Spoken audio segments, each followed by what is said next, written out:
Popote pale ulipo na kukaribisha katika matangazo haya jioni ya Dira ya Dunia kutoka idhaa ya Kiswahili ya BBC, na sekunde chache itatimia saa 12:30 jioni kote Afrika Mashariki, saa 11:30 jioni Afrika ya Kati na baadhi ya maeneo ya Maziwa Makuu. Mimi ni Skola Kisanga. Miongoni mwa wale tulionayo katika Dira ya Dunia: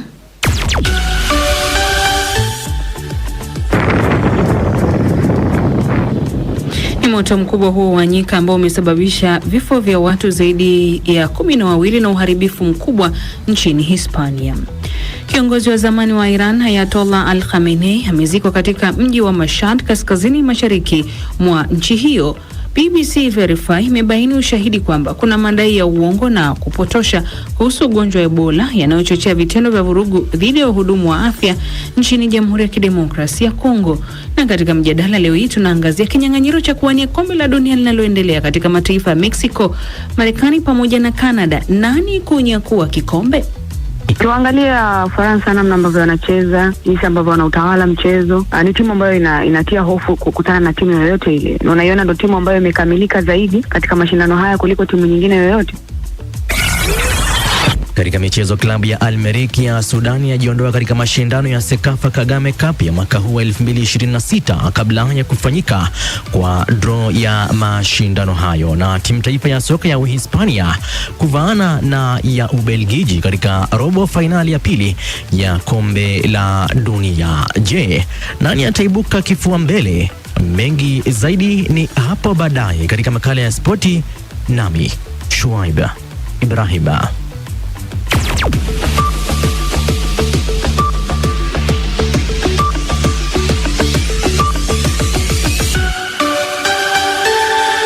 Lakini kwanza ni taarifa ya habari, nami Isabela Mwagodi. Utafiti uliofanywa na shirika la habari la BBC umebaini kuwa raia wa kigeni kutoka zaidi ya nchi 40 wamefariki dunia wakipigana na majeshi ya Urusi katika vita vyake dhidi ya Ukraine.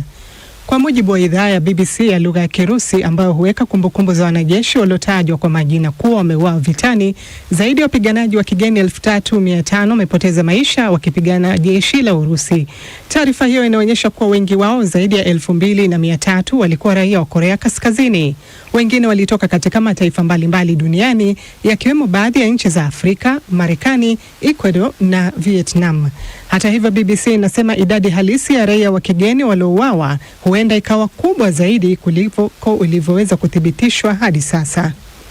Shirika la ndege la Ryanair limethibitisha kuwa abiria mmoja alihitaji matibabu baada ya dirisha la ndege moja kuvunjika ikiwa angani, muda mfupi baada ya kupaa kutoka uwanja wa ndege wa Thessaloniki nchini Ugiriki.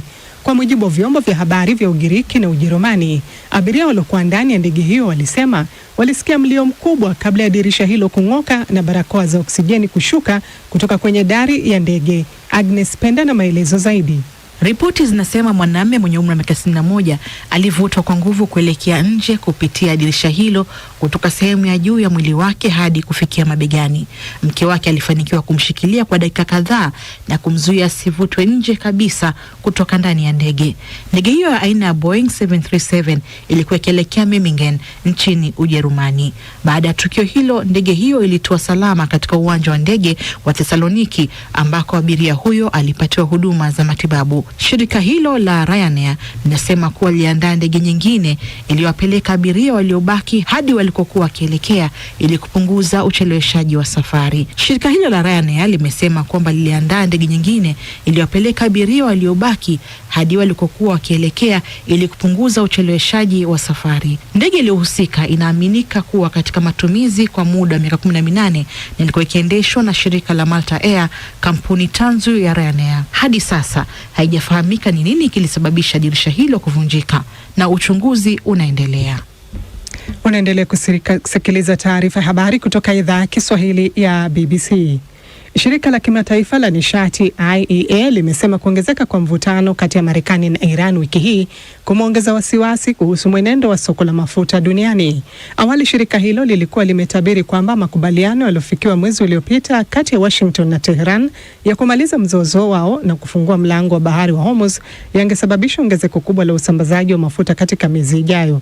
Hata hivyo, sasa shirika hilo la IEA limeonya kuwa mapigano mapya kati ya pande hizo mbili yanaweza kuvuruga matarajio hayo. Ingawa hakuna mashambulizi mapya yaliyoripotiwa usiku kucha, shirika hilo linasema hali bado ni tete na inaweza kubadilika wakati wowote. Shirika la Afya Duniani WHO limeonya kuwa mlipuko wa kipindupindu nchini Sudan unaweza kuwa mbaya zaidi kutokana na vita vinavyoendelea, ongezeko la watu wanaokimbia makazi yao na kuanza kwa msimu wa mvua. Shirika hilo linasema watu wasiopungua 114 wamefariki dunia tangu mlipuko huo utangazwe rasmi wiki 2 zilizopita. Kwa mujibu wa shirika hilo la Afya Ulimwenguni WHO, ugonjwa huu unaendelea kusambaa katika majimbo kadhaa. Cholera is back. Ugonjwa wa kipindupindu umerejea tena na unaathiri majimbo kadhaa. Tunatiwa wasiwasi hasa na kuenea kwake hadi eneo la Alawade huko Kordofan ya Kaskazini, ambako ufikiaji ni mgumu sana na mfumo dhaifu wa afya unazidi kushindwa kudhibiti hali. Vituo vya afya vimefurika huko na ufikiaji wa matibabu ni mdogo sana. Na watu wasiopungua 12 wamefariki dunia kutokana na moto mkubwa wa porini katika jimbo la Almeria kusini mwa Hispania. Baadhi ya miili ya waathiriwa ilipatikana ndani ya magari yao, huku wengine wakiaminika kufariki walipokuwa wakijaribu kukimbia moto huo ulioendelea kuenea kwa kasi. Maafisa wanasema watu wengine 19 bado hawajulikani waliko. Vikosi vya wazima moto vinaendelea na juhudi za kudhibiti moto huo ambao mashuhuda wanasema ulianza baada ya nyaya za umeme kuanguka wakati wa wimbi kali la joto. Mwezi wa 5 mwaka huu, waziri mkuu Hispania Pedro Sanchez alisema kuwa nchi hiyo imeweka mkakati wake mkubwa zaidi wa kukabiliana na moto wa porini mwaka huu.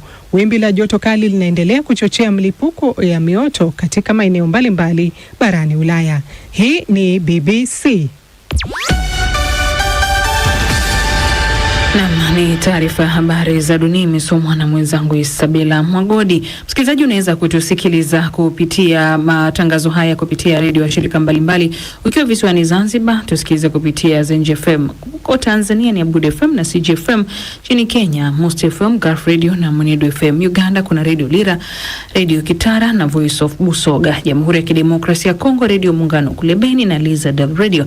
Yapo pia kwenye FM Mombasa na Nairobi 93.3. Kisumu na Nakuru ni 88.1. Pia unaweza kutusikiliza kupitia tovuti yetu ya BBC News Swahili, ukurasa wetu wa Facebook na YouTube. Kote uko na rambaza tu naandika BBC Swahili. Na kukaribisha tena, mimi ni Skola Kisanga, lakini hapo baadaye utaungana na mwenzangu Ahmad Bahaji akiangazia mtanange ambao unaendelea kuelekea kulitoa lile kombe la dunia ambalo linaendelea katika mataifa ya Mexico, Canada pamoja na Marekani. Lakini sasa tuangazie taarifa ambazo tumekuandalia.